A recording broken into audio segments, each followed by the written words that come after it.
Hi hello నమస్తే welcome to BVR TV official మిత్రులారా, నేను మీ బీవీఆర్ రావుని. మనకు తెలుసు team India captain Rohit Sharma T20 ఫార్మేట్కు వీడ్కోలు పలికిన సంగతి.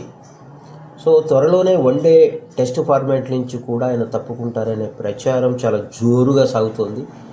ఈ క్రమంలో తన రిటైర్మెంట్ అంశంపై రోహిత్ స్పందించారు. ఇప్పుడు తాను ఇంకొంతకాలం అంతర్జాతీయ క్రికెట్ ఆడతానని ఆయన స్పష్టం చేశారు. నేను ఇప్పట్లో రిటైర్మెంట్ తీసుకోను, అంతర్జాతీయ క్రికెట్లో ఇంకా ఆడాలని ఉంది అని చెప్తున్నారు ఆయన. సుదీర్ఘకాలం క్రికెట్ ఆడే ప్రణాళికలు అయితే మాత్రం తన దగ్గర లేవు. అయితే తన ఇంకొంతకాలం ఆడతానని చెప్తున్నారు. అలాగే అమెరికాలోని డాలస్లో ఒక క్రికెట్ అకాడమీ ప్రారంభోత్సవానికి రోహిత్ శర్మ వెళ్ళటం జరిగింది. ఈ సందర్భంగా రిటైర్మెంట్పై అక్కడ అభిమానులు అతన్ని ప్రశ్నించారు. ఏమిటి ఇలా ఈ వార్తలు వస్తున్నాయంటే అప్పుడు ఆయన వారికి సమాధానం ఇస్తూ తన రిటైర్మెంట్ వస్తున్న ఊహాగానాలకు ఆయన తెరదించారు.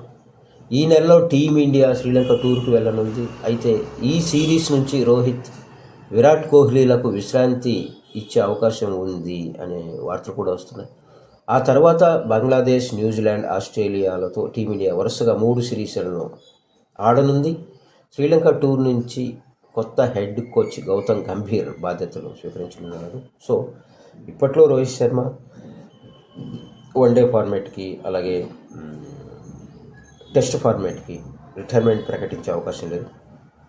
తనకు శక్తి ఉంది, ఇంకొంతకాలం ఆడతానని చెప్తున్నారు. ఆయన సేవలు ఇండియన్ క్రికెట్ టీం ఇంకా వినియోగించుకోవడానికి అవకాశం ఉంది కనుక సో ఎలాంటి ఊహాగానాలు అవసరం లేదు అని ఆయన చెప్తున్నారు. So all the best Rohit Sharma.